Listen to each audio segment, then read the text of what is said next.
Good afternoon, everybody. How are you enjoying the conference? It's pretty good, isn't it? I really enjoy coming to these conferences. They're a great chance to meet new people and get new ideas. Always thinking while you're listening to presentations, maybe I can do that. There's no way I can do that. There's a mistake on slide number 4 or something like that. There's all these things that we're thinking about as we're watching other people's slides and presentations. And such international conferences are even better, of course, especially when they're in a foreign country. And I've really enjoyed this one in particular because it's in my own country, well, not my country, but in Australia. And it's just 2 hours from where I grew up. As a child, I used to come down here all the time to South Bank. And I really enjoyed it. So it's a great honour to be speaking here today. My name is Adrian Lees. I'm from Yale University of Education in Japan. It's in Sendai, which many people will know Sendai because of the great earthquake that happened in 2011. I work in Sendai, but actually live in Fukushima, which I'm sure you all know Fukushima now, but you wouldn't have known 3 or 4 years ago. Today I'd like to talk about traveling abroad and study abroad programs. If you're interested in downloading the slides, if you'd like to view them as I'm going, you can go to my blog, which is it will be written on each of the slides as I'm speaking, and you're welcome to download them or view them as I speak. The background for this presentation actually started about 10 years ago when I was working at a high school in Japan, and we had an English course, an intensive English course at our school, and these students were going abroad as part of their school excursion. In Japan it's called the Shugakyoko, and many students often go to famous places like Kyoto or Nara, and many students go abroad as well. And there was a bit of a discussion between, I say discussion, it's actually an argument, but we'll call it discussion. And there was a discussion between the teachers whether it was a good idea for these students to go abroad or not. Many teachers said it was a waste of time, a waste of money, because how can students become fluent in English in 2 weeks? My argument was, it's 2 weeks, but it starts the ball rolling, getting students more interested in language, and hopefully in the future, they'll become more fluent. So today I'd like to talk about how I, in the last couple of years, have been working on proving myself right. Proving those who disagreed with me in those discussions were wrong, and that I was right. Because that's what researchers do, right? We have to prove that we are right, and people who disagree with us are wrong. Just for your information, this is not the group that we'll be talking about today. This is a picture that was taken with some of my university students. This is at Kangaroo Point, not far from here. So if you have a chance tomorrow evening, I think we have tomorrow afternoon off, go to Kangaroo Point, especially in the evening. It's very, very beautiful. So if you have a chance, please go and check it out. In the past couple of, before I get into that, also this is not a one-way conversation, not a one-way presentation. If you are interested in making comments on Twitter, for example, or making comments or questions as I'm speaking, please feel free to do so. I don't mind at all. In the past couple of years, there has been a trend in Japan of those studying abroad, individual students studying abroad for an extensive time, going down. It peaked around 2000, when there was about 86,000 students studying abroad. And in 2011, it had decreased to about 56,000. So individual students studying abroad has gone down over the last couple of years. Reasons for that may be economic reasons. It may be due to, well, around here was the 9/11 terrorism in New York. There may be several reasons for that. On the other hand, however, schools who are taking their students abroad for a short time on these short-term study abroad programs are actually increasing. There was a small dip here, which was, I guess, due to the terrorism in New York. But other than that, it's been steadily increasing over the last 10 years or so. So I asked myself, what are the advantages of going abroad? Are there any effects on the students' motivation and their way of thinking about English in general? Study abroad is quite a popular research for many people. Barbara Fried in 1990 studied it, and she's quite famous with this subject. And her conclusion was that 6 weeks is the minimum amount of time that is needed to see any sort of significant improvement in students' motivation levels. Miyuki Sasaki in Japan suggested the same sort of thing. 1 university semester is the minimum to see any particular increase, or any significant increase in students' motivation. She was especially looking at the motivation to write. So this is 1 university semester to see any real motivation changes in students. Yashima, who we're talking about a lot today, she's looked at the willingness to communicate, and I'll get to that in a few minutes. And she said that those students who have a high willingness to communicate are the ones who will have a more successful experience while they are abroad. Now, this idea of willingness to communicate is especially important for students in Japan. Japanese people are often said to be shy. Would you agree? The Japanese people are shy? I disagree. I don't think Japanese people are shy. I've been out drinking with Japanese people, I've been out to karaoke with Japanese people, and they're not shy, but they are careful. They're careful that they don't want to hurt the other person's feelings. And so with their willingness to communicate, it's a very important part of Japanese culture if they want to be successful communicators in English. And this is what Yashima says, and I tend to agree. In my previous research is about, again, the short-term study abroad programs. I've found that, I agree with Sasaki and Free, that the short-term, 2 weeks, 10 days, is not long enough to see any immediate changes or significant improvements in students' motivation levels. However, once they come back to their home country, if teachers are able to incorporate the students' experiences into their own lessons during class, whether it be through role plays, for example, or even testing, then in a delayed post-test, students actually showed a further increase 2 months after coming back to their home country after returning from abroad. In cases where teachers or the students came back to Japan, came back to their home country, and the teachers did nothing, they just continued over with general classes, the students' motivations went back down after 2 months. So in my viewpoint, according to my previous research, it depends on the teachers. If teachers add the elements from the study abroad program into their classes and tests, the motivation of students will continue to increase. And after 2 months, that university semester, that's when the significant changes will be seen. So let's get back to our willingness to communicate. What is it? Well, Mokrowski was the main sort of idea as far as I can see, and he started off with L1, your first language willingness to communicate. Let's call it WTC, just to make things simple.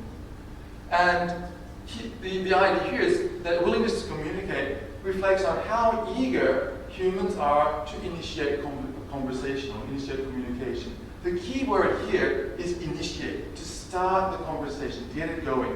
Not just particularly participate in the conversation, to make the first words in the conversation, to start it off. That is where the willingness to communicate happens. In L2 communication, which McIntyre and his colleagues worked on, it becomes a little more complex than the first language willingness to communicate, because there are other issues involved. For example, communicative competence, intergroup issues and social groups issues between the two countries. Just this morning I was talking to a previous student of mine, a former student of mine, and she's just come back from France. She spent 6 months in France. And I asked her about how French people were willing to communicate in English or not, because it's quite a famous issue that French people don't like to speak English. And she told me that the younger generation, or the young generation, were quite willing to speak English with her. However, she said those in the generation around my age were not so willing to communicate. And they didn't want to speak in English, almost refused to speak it. Now, what was most surprising and shocking for me was that she put me not into the young group, but into the older generation. And I'll be talking to her later on about that issue. In 2002, Yashima then developed the willingness to communicate idea and included the international posture section, which is really looking at how the human or how that person feels as a member of the international community. In Yashima's paper, she has these basic ideas, and she includes L2 proficiency, the second language proficiency, which she did through a proficiency test. And it's probably great, you can take a photo, but it's going to be easier if you look up the page on the internet. Unfortunately, this time I wasn't able to look at the proficiency of the students before and after their study abroad program. But I was most interested in the three main factors here of international posture, L2 learning motivation, and L2 communication confidence, and whether these changed as a result of participating in the study abroad program. My three research questions, therefore, were: 1, does the motivation change? I expected no, based on free Sasaki, my own. I'm sort of embarrassed to put my own name compared with Sasaki and free, but based on their research, I guess that there won't be any motivational changes. Does the short study program see any changes in anxiety or perceived communication competence? Do students feel more confident when they come back from a short-term study abroad program? I didn't really know what was going to happen. I hoped to see a decrease in anxiety, an increase in confidence, but I wasn't sure what was going to happen. And finally, about the international posture of participants. Would that increase? Would they feel more a member of the international community as a result of studying abroad? The sample in this study was there were 80 students. This was reduced to 75 because of some problems with the marking of the questionnaire. There were 52 females and 23 males, so a little unbalanced, I will admit. There were a few more females than males. And they're all junior high school students, so we're talking about 15-year-old. This was done in March, and the Japanese school year finishes in March. This is like a reward for the students at the end of their junior high school years. So they're all about 15 years old. 12 of the students had been abroad for some time, family trips to some Asian countries or some English-speaking countries. Actually, only 3 of them had been to English-speaking countries. None of them for more than 2 weeks, all on family holidays to countries such as, for example, America. Hawaii was in there, which of course is part of the United States. To measure it, I used an 88-item questionnaire, which was created by Yashima based on different parts of willingness to communicate. I did the questionnaire 1 week before they departed. This is after a pre-departure orientation meeting. While the students were in Australia, they were in Sydney for 10 days. This was a compulsory trip, so all third-year students had to participate in this trip. The students were in a homestay situation, so they stayed 2 students in 1 Australian household. Also, they had English classes every day, and they also had a cultural exchange with Australian high school students around the same age as themselves. 1 week after they returned to Japan, I asked them to do exactly the same questionnaire again, and the data was then analyzed using SPSS version 20. So the results started off with the motivation, which, as I hypothesized, would not change, and the results shows there was no particular change. As we see here, this is the time before and after. There's from 3.96, it's going up, but it's nothing significant. It's nothing to write home about. Same here with the motivational intensity and the desire to learn English. So from here, we can see that 10 days is not long enough to see any immediate change in students' motivation levels. Unfortunately, because this was done at the end of the school year, I was unable to do a delayed post-test with this experiment. So I would have liked to have seen what happened 2 months later as a result of the teachers' ideas and their classes. One interesting was a paper by Trentman, who looked at the use of Arabic and English when students went to Cairo and in Egypt.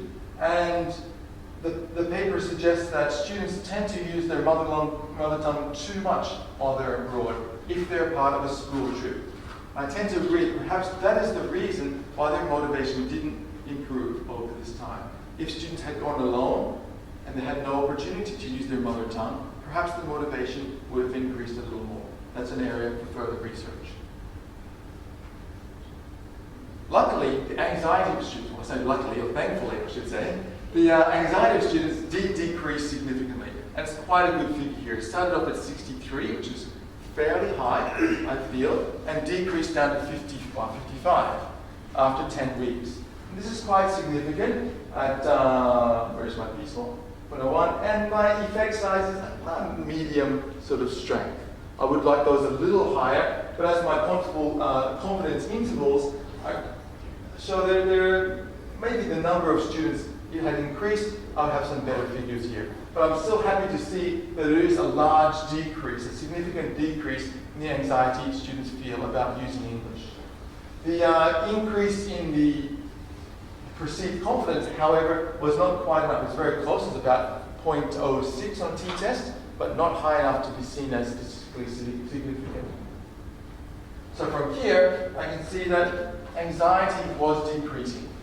Now, anxiety, as Martin Covington tells us when he's talking about his self-worth theories, basically comes from school. Feedback from teachers, feedback from peers, test results is where students' anxieties will come. And this is sort of reflected in this high score at the beginning. Also, as only 4% of them had been to English-speaking country, I guess that this is another reason why they still felt anxious about speaking English. So I was very happy to see that although there's no significant increase in their perceived competence, there was a decrease in their anxiety levels.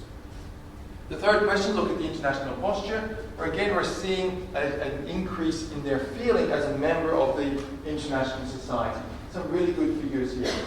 The IVA, which is the interest in international vocational activities, did not increase.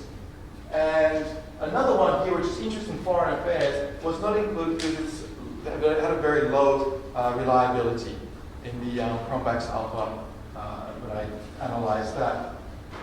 So I'm very happy to see that the students are feeling more of a member of the international community. Perhaps they're too young to really see an increase in their interest in foreign affairs and foreign news. If I'd done this with university students, perhaps I would have different results. With the final two parts of the international posture becoming a little stronger as a result of studying abroad. Again, this is area for studying in the future. So when I look at the overall results, if we look at the graph, going back to Yashima's figure, you can see that the motivation did not change, which was expected, because it's not short enough. Perhaps again, after 2 months, it would change again depending on the teacher's input. The communication confidence did increase. Again, the confidence, so the anxiety got better, the confidence kind of increased. So I'm giving that a bit of a dotted line here. International posture, I'm seeing that as a positive thing, that the students are feeling more a member of the international society. And as Yashima says in her paper, the international posture leads to motivation, which leads to proficiency, and also to a higher willingness to communicate than second language. As we can see here, that these two are the key for Japanese students to improve their language ability. So overall, what I'd like to say is that, like previous research, motivation did not change significantly because the time was not long enough. Perhaps, though, it could have been because of their use of their first language with their peers while they were abroad. There was a decrease in anxiety, which was great to see, and they also felt more a member of the international community. So my main point today that I'd like to make is that study abroad programs, these short programs, can be beneficial for students. It doesn't have to be one university semester, it doesn't have to be one full year abroad to see these motivational changes in students. So I'd like to encourage more institutions to take their students abroad, and even if it's for a short time, and then help them to continue their motivation to learn English. Finally, I'd just like to thank the Japanese government for funding this research, also to Tomobu Yashima for helping me with my study and allowing me to use her questionnaire. There's some references there you can have a look at if you're interested, and thank you very much for your time, and let's go really slowly. It'll come up there in about 3 or 4 minutes, I guess. But if you'd like to see the video again, I am recording the video now. So if you'd like to watch the video again, or if you can't sleep some night, just check out my name on YouTube, and you'll see it there in a couple of weeks. Thank you very much. I do have, I know it's dinner time, but we do have a couple of minutes for discussion. I don't like the word question and answer. It sort of implies that I know everything, but I don't. Yes. Thank you.